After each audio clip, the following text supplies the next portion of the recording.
स्वागत है भाइयों। कृष्णा केमिस्ट्री क्लासेस में लेक्चर फर्स्ट चल रहा है।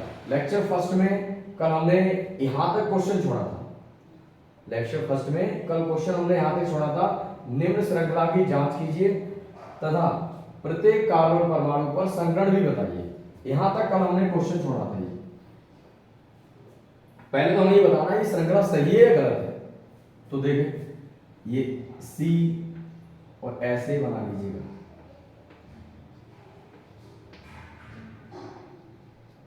इस प्रकार से हमने हाइड्रोजन को एडजस्ट कर दिया,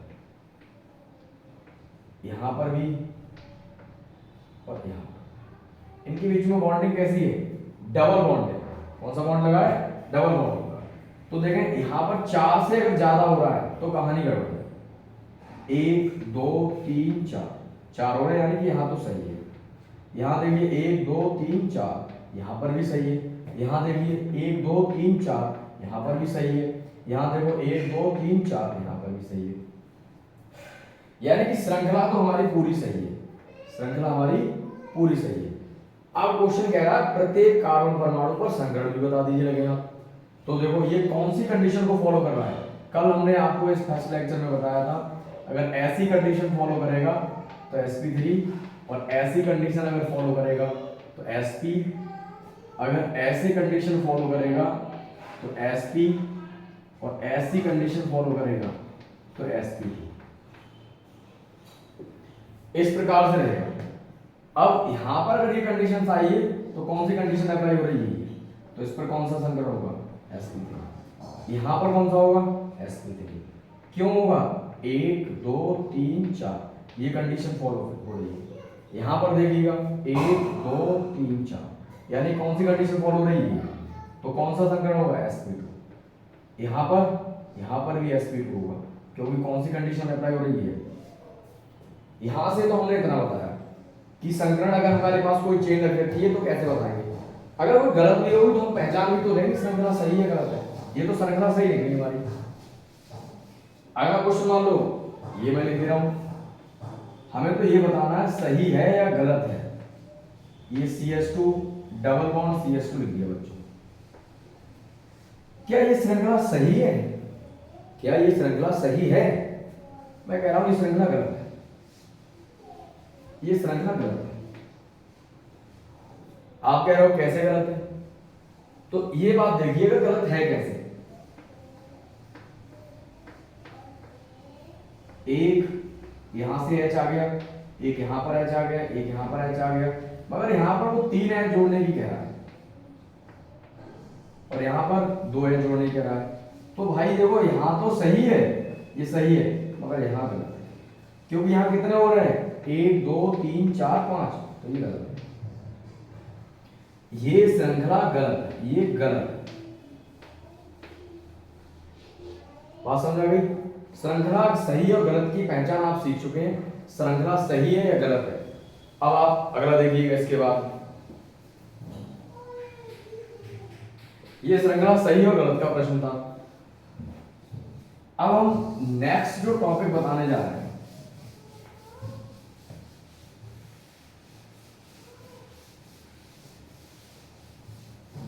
लेक्चर फर्स्ट ही चल रहा है। कल भी हमने लेक्चर फर्स्ट कराया था। लेक्चर फर्स्ट में हमने आपको इतना बता दिया। इसी लेक्चर में हम आपको बताने जा रहे हैं, जैसे हमारे पास ये चल रहा है कार्बन की हमने विशेषता बता दी। अब हाइड्रोकार्बन आ जाता है। हाइड्रोकार्बन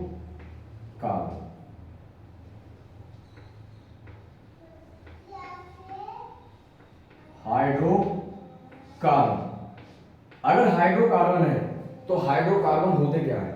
इन दोनों को देखिएगा, हाइड्रोजन और कार्बन का कॉम्बिनेशन रहेगा। कैसे होते हैं ये? देखो ये 2 प्रकार के होते हैं बच्चों। ये मैं फिर बता दे रहा हूं आपके लिए, आपको ये पिछली क्लास में पढ़ा दिया गया है, मगर फिर भी मैं आपको बता रहा हूं, मैं बिल्कुल जीरो से स्टार्ट कर रहा हूं।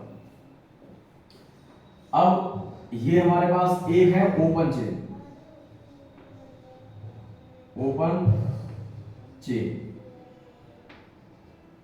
और एक है क्लोज चेन।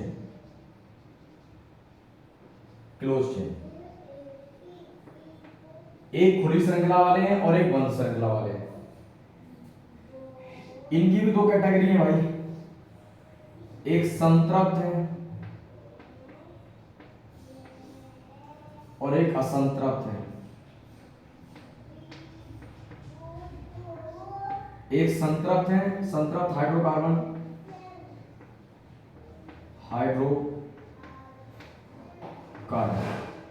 और एक असंतृप्त हाइड्रोकार्बन,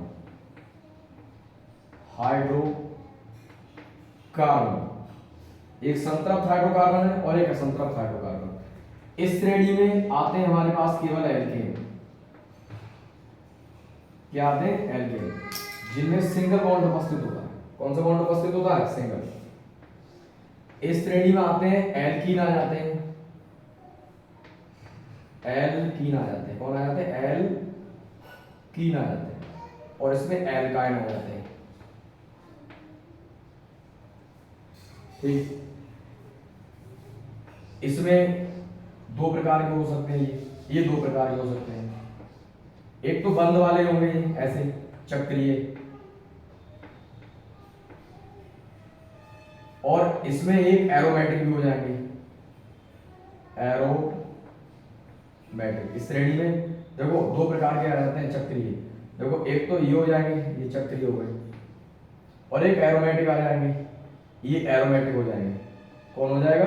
एरोमेटिक, एरोमेटिक। जिनकी बंद श्रृंखला हो गई, ये साइक्लिक हो गए, और ये एरोमेटिक हाइड्रोकार्बन हो गए। एरोमेटिक हाइड्रोकार्बन कौन से कहलाते हैं? अच्छा, एरोमेटिक शब्द की उत्पत्ति एरोमा से हुई है, जिसका अर्थ होता है कड़वे बादाम जैसी गंध वाली हो गई। एरोमेटिक हाइड्रोकार्बन होते कौन से? वे हाइड्रोकार्बन एरोमेटिक हाइड्रोकार्बन कहलाते हैं जिनमें कम से कम एक बेंजीन रिंग उपस्थित होती है, कम से कम एक बेंजीन रिंग उपस्थित होगी। ठीक, तो ये एरोमेटिक हाइड्रोकार्बन हो गए। अब इसमें भी आ जाते हैं समचक्रीय, विषम चक्रीय, और हम इतने आगे नहीं बढ़ना चाह रहे क्योंकि हम 11th और 12th क्लास के लिए पढ़ा रहे हैं, उस लेक्चर के लिए, उसी हिसाब से हम बता रहे हैं आपके लिए। हमारा मकसद है बोर्ड एग्जाम में 100 ऑफ 100 मार्क्स लाना। तो ये हमने आपको बताया। नेक्स्ट पर हम बात करने वाले हैं, ये छोटी छोटी बातें हैं, ये पिछले क्लासेस में हमने पढ़ी है, बस हम आपको तरोताजा कर दे रहे हैं इनके लिए। अब एल्केन की बात आती है। एल्केन, देखो एल्केन का सामान्य जो सूत्र होता है वो होता है CnH2n+2। It's alkene. अगर बॉन्ड की बात कर दी जाए, बॉन्ड कौन सा होता है? सिंगल होता है। कौन सा बॉन्ड होता है? सिंगल। सफिक्स क्या होता है इसका? सफिक्स इसका एन होता है। क्या होता है? नामकरण अगर करते हैं तो एन का यूज करते हैं। अब बात आती है एल्कीन की। एल्कीन, एल्कीन का सामान्य सूत्र क्या होता है? CnH2n। बॉन्ड क्या होता है? Double bond. सफिक्स क्या होता है? सफिक्स इसमें इन होता है। क्या होता है? इन होता है। अगर हमसे कोई इसका फर्स्ट मेंबर पूछ ले एल्केन का, तो n बराबर 1 लिख दो, तो क्या आएगा? C1 2 गुणा 1 + 2, यानी कितना आ जाएगा? CH2। ऐसे इसका भी निकाल सकते हैं, n बराबर 1 2 3 4 5 जितने भी निकालें। उसके बाद आता है एल्काइन। एल्काइन का सामान्य सूत्र क्या होता है? CnH2n-2। ठीक, CnH2n-2। अब इसमें बॉन्ड क्या होता है? फिर सफिक्स क्या होता है? आयन होता है। इसके बाद हम आपको पढ़ाने जाएंगे कल, मतलब नेक्स्ट लेक्चर में पढ़ाएंगे एल्काइल ग्रुप क्या होते हैं, एल्काइल ग्रुप बनते कैसे हैं।